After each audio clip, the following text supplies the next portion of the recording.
తెలంగాణ ఎవరి జాగిరి కాదు అన్న పవన్ కళ్యాణ్ గారు. ఇది నేను ప్రత్యేకించి చెప్తా ఉన్నా. మీరెవరైనా నన్ను బెదిరించే వాళ్ళ మీ అయ్యే జాగిరా తెలంగాణ? పవన్ కళ్యాణ్ గారిపై వచ్చిన విమర్శలకు సమాధానం. నా మీద దాడులు చేస్తా అన్నారు కదా, నాకు తెలంగాణలో బెదిరింపుల కంటే కూడా ఆంధ్రాలో బెదిరింపులు ఎక్కువ. నాకు జనసేన తెలంగాణలో కూడా రాజకీయంగా పోరాడుతుంది. నేను ఇప్పుడు దాకా నిర్ణయించుకోనా, మీరు అంటున్నారు కాబట్టి చెప్తున్నా, తెలంగాణలో జనసేన ఉంటుంది. 2028 ఎన్నికలకు ఇప్పటి నుంచే సిద్ధమవుతున్నాం అంటున్న పవన్ కళ్యాణ్ గారు. మేము పోటీ చేస్తాం, అవసరమైతే తెలంగాణలో తిరుగుతాం. పవన్ కళ్యాణ్ గారు ప్రధానంగా జనసేన పార్టీ తెలంగాణలో కూడా బలపడాలని, భవిష్యత్తులో ఎన్నికల పోటీ చేస్తుందని అంటున్న పవన్ కళ్యాణ్ గారు. ప్రతి సమస్య మీద మాట్లాడతాం, ప్రతి అన్యాయాన్ని ఎదుర్కొంటాం. ఏం మాట్లాడతారు మీరు? భారతదేశంలో ఏ రాష్ట్రంలోనైనా రాజకీయంగా పనిచేసే హక్కు ఉందని చెప్పారు. ఇది తెలంగాణ భారతదేశంలో అంతర్భాగం, మర్చిపోకండి. కొన్ని పార్టీలు గతంలో తెలంగాణ రాష్ట్రం ఏర్పాటుకు వ్యతిరేకించారు. ఇప్పుడు తమను తెలంగాణ రాక్షసులుగా చూపుకోవడం సరైందా అని ప్రశ్నించారు. మీరు కూర్చోబెట్టి బెదిరించి రాకూడదు, ఏంటో ఇవన్నీ భరించాం. ప్రజాస్వామ్యంలో ప్రతి ఒక్కరికి అభిప్రాయం చెప్పే హక్కు ఉందన్నారు పవన్ కళ్యాణ్ గారు. హాయ్, హలో, నమస్తే, welcome to my channel mystery talk Telugu PS.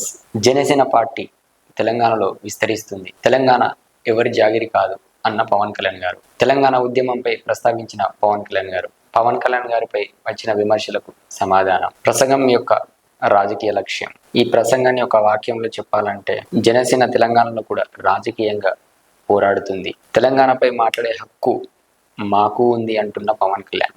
నేను మీలో ఒకరిగా మాట్లాడుతున్నా అనంటే నాకు ఆ పార్టీ ఈ పార్టీ అనేది నాకు ఎలాంటి సంబంధం లేదు, ఎవరితో సంబంధం లేదు.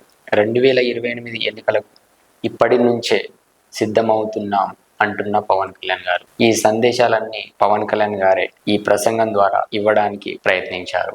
జనసేన తెలంగాణలో విస్తరిస్తుంది. పవన్ కళ్యాణ్ గారు ప్రధానంగా జనసేన పార్టీ తెలంగాణలో కూడా బలపడాలని, భవిష్యత్తులో ఎన్నికల పోటీ చేస్తుందని అంటున్న పవన్ కళ్యాణ్ గారు ప్రధానంగా జనసేన పార్టీ తెలంగాణలో కూడా బలపడాలని, భవిష్యత్తులో ఎన్నికల్లో పోటీ చేస్తుందనే సందేశం ఇచ్చారు. 2028 తెలంగాణ అసెంబ్లీ ఎన్నికల్లో జనసేన పోటీ చేస్తుందని స్పష్టంగా ప్రకటించారు పవన్ కళ్యాణ్ గారు. తెలంగాణ ఎవరి జాగిరి కాదు అంటున్న పవన్ కళ్యాణ్. ఆయన చెప్పిన అత్యంత చర్చనీయాంశమైన విషయం ఇదే. భారతదేశంలో ఏ రాష్ట్రంలోనైనా రాజకీయంగా పనిచేసే హక్కు ఉందని చెప్పారు. తెలంగాణపై ఎవరికి ఏ పక్షాధికారం లేదని వాదించారు పవన్ కళ్యాణ్ గారు. ఈ వ్యాఖ్యలపై తెలంగాణలోని ఇతర రాజకీయ నాయకులు తీవ్రంగా స్పందించారు. కొన్ని పార్టీలు గతంలో తెలంగాణ రాష్ట్రం ఏర్పాటుకు వ్యతిరేకించారు. ఇప్పుడు తమను తెలంగాణ రాక్షసులుగా చూపుకోవడం సరైందా అని ప్రశ్నించారు. ముఖ్యంగా రాజకీయ ప్రత్యర్థులపై విమర్శలు చేశారు. తెలంగాణలో రాజకీయంగా మాట్లాడకూడదని చెప్పేవారికి ఆయన ప్రతిస్పందిస్తూ, ప్రజాస్వామ్యంలో ప్రతి ఒక్కరికి అభిప్రాయం చెప్పే హక్కు ఉందన్నారు పవన్ కళ్యాణ్ గారు. అలాగే తెలంగాణ ప్రజలతో తనకు అనుబంధం ఉందని చెప్పారు. అసలు రాజకీయ సందేశం ఏంది? జనసేన ఆంధ్రప్రదేశ్ పార్టీగా మాత్రమే కాకుండా తెలంగాణలో కూడా స్థాపించడం, తెలంగాణలో పార్టీ కేడర్ ఉత్సాహం ఇవ్వడం, రాష్ట్ర రాజకీయాల్లో తమ పార్టీకి స్థానం ఉందని చూపించడం.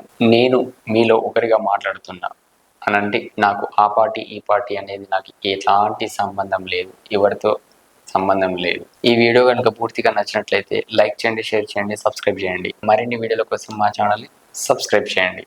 Thank you so much. జై హింద్.